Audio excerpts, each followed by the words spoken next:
Mandalorian episode 3 might be the coolest thing I've ever seen. We do it for the fans. What's up, everybody? Can't even think. What's up, everybody? Welcome back to the channel. It's Josh, and damn, like, I just watched Mandalorian episode 3. My mind is blown. I wanted to get in front of the camera as soon as possible just to get the raw reaction to it, so that's what this is going to be. Spoiler warning, and real quick show note, just to get some stuff out of the way, I will be live streaming about this later today, I believe at 4 p.m. Eastern Standard Time, and then at 9 p.m. Eastern Standard Time, I'm going to be on Andy Signor's channel, Popcorn Planet, debating the amazing Lucas about the future of the MCU. Marvel fans, you're not going to want to miss that. It's going to be very spicy. Okay, holy crap. Holy crap. One name needs to be said over and over again: Deborah Chow. Deborah Chow is the director of The Sin, the third episode or the third chapter of The Mandalorian. And wow, like, honestly, a lot of people criticize the show for maybe being slow burn. Some people called the second episode filler or something you would do in a video game that's sort of like a side quest. I didn't personally share those feelings. However, the third episode takes this to 11. It's going to be very hard for me not to just fanboy out about this episode, to take my, opinions with a grain of salt, but like, for me, it's a literal 10 out of 10. Every aspect of this episode was beautiful and really set up by the episodes prior. So overall, I just have to give the show at this point very much like high praise, because to get to this point the way they did pays off incredibly well in episode 3. Ludwik Goranson is another name that needs to be just shouted from the mountaintops. This dude's music is absolutely killing it. I've already loved everything that's been established in the show. Very much sort of themes at the beginning in the first 2 episodes, themes, a little bit of suspense music. In this third episode, unless I am mistaken, he not only blends different themes,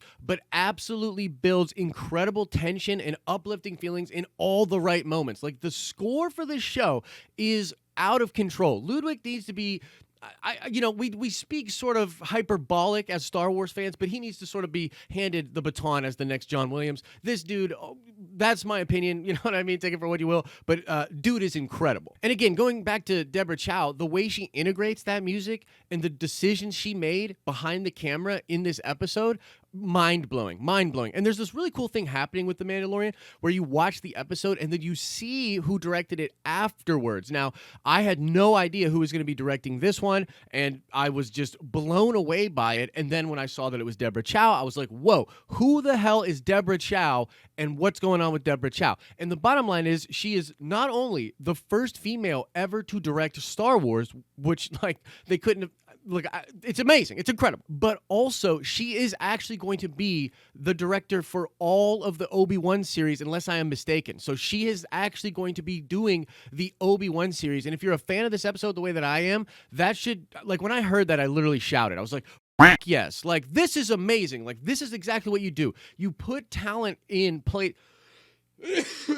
Oh, sorry, too much hype. Point being, you put talent in places like this. This is like a serialized sort of Saturday morning cartoon thing that they have going on with this, and it's a beautiful place to showcase talent of directors, and then you build hype off of their name or their brand, as I always talk about, and that's going to lead right into Obi-Wan. And by the way, Deborah Chow is also doing the second to the last episode of this season of The Mandalorian, so I'm very excited about that. Also, of course, got to give a lot of credit to my boy Jonny Fabs, the guy that might be taking over Star Wars in general. His writing here is unbelievable. It's unbelievable. Like I said, everything in the episode, the writing, the directing, the music, the action, and the lore was 10 out of 10 for me. Incredible. So now I want to get into some of the things that really blew me away with regards to what the lore might be talking about. And again, this whole thing's been spoilers, but like, this is potentially deeper spoilers or something, but let's get into it. So there was this whole idea with the Mandalorian and his helmet, and we were all like, why doesn't this guy take off his helmet? I don't understand.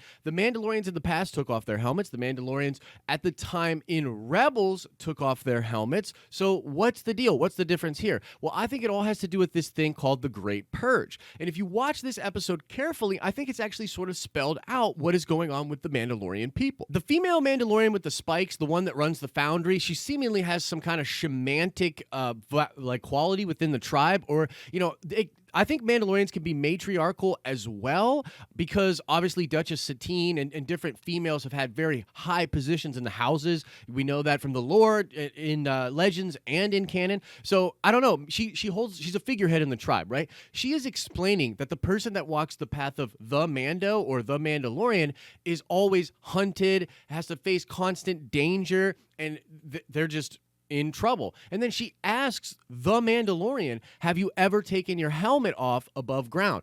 And he says, never, never. And she emphasizes this point, talking about how important it is, and then talking to the rest of the tribe explains that this is the way. And basically, what is happening here is that whatever this Great Purge was, it literally decimated the Mandalorians down to a handful. What we are looking at in this show is, I think, the last of the Mandalorians.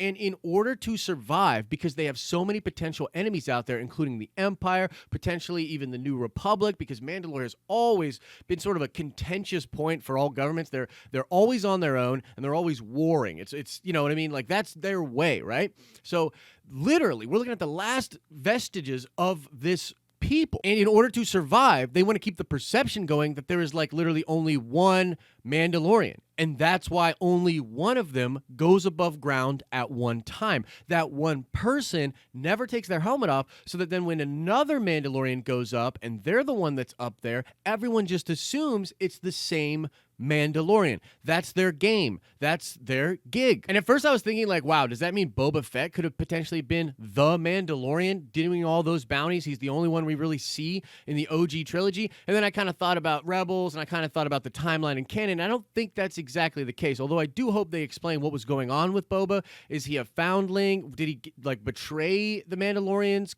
to work with the Empire and he gets annexed? I hope that gets explained, but I don't think it actually has to do with what's going on now with the Mandalorians. But this is incredible lore. Like when Herzog is talking about the new mythology, this is potentially one of the things he's talking about, and it is dope. All right, now let's talk about the lore with regards to Baby Yoda, right? So the Mandalorian busts on in with his new Beskar fully kitted out gear, and he takes out all these stormtroopers and saves Baby Yoda. Now, when he talks to Dr. Pershing is talking about how he saved the baby. And in fact, Dr. Pershing implies that if he had not done what he did to the little Baby Yoda, that the thing would already be dead, which is really interesting. And combined with the fact that we know Pershing has some kind of a connection to Kamino, and it is revealed that they are trying to extract materials from this Baby Yoda, it all would suggest that this baby was probably a clone, and that maybe it was degenerating or dying because of the cloning process.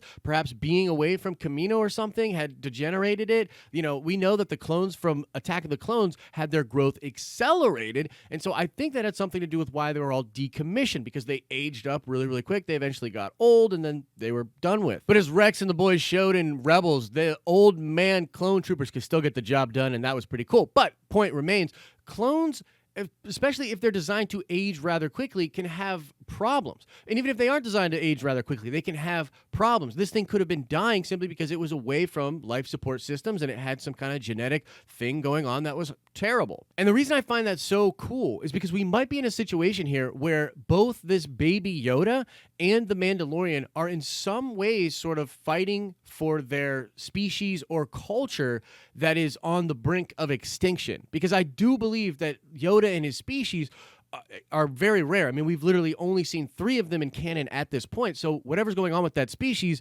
they're rare. And there's a lot to be said for the fact that Yoda did visit Kamino during Attack of the Clones. There could have been something going on there. I like the theories with that, but either way, we're going to have to see how it plays out. And last thing, when it comes to the lore, at the very end of the episode, all of the Mandalorians come out from hiding and help the Mando. And this is crazy because, as we just stated, they're all supposed to be staying underground. They're going to need to relocate. And I think, honestly, they probably can't let any survivors after they've been out there. That's going to sort of screw things up. Them coming up screws everything up. And it's, you know, I still want to understand why they did that exactly. Is it just because they believe in this guy? Did they believe in the child? What's going on there exactly? That could be explained. But either way, you know, we're set up at the end to think that the Mando and this Force Baby Yoda are going to get out of this with the Force. That's what happened last time. That's sort of what we're led to believe. in no universe did I expect the Mandalorians from underneath there to come out and not only be there, but fight full-on Mando style, jetpacks and everything. That blew my fucking mind. Woo! Baby, we got some good stuff coming out of Mando. I am so pumped, man. But that's my raw reaction, my thinking about the canon and different things that happen. I want to know what you think about all of this. Where's your head at with some of this mystery? What did you like about the episode? What didn't you like about the episode? Let me know in the comment section below. Again, I want to say I'm live streaming later today talking about this episode in more detail. Come be a part of the conversation with that. And I will be debating the amazing Lucas with regards to the MCU tonight at 9 p.m. Eastern Standard Time. Make sure you come back for that. Or rather, go to that on Andy's channel. Now let's check the nerd card before we get out of here. I want a deep dive here. I want to know, what was the name of Kyle Katarn's ship in Legends? Answer that question in the comment section below. As I always say, I hope you're having an awesome and a nerdy day, and I'll see you in the next video.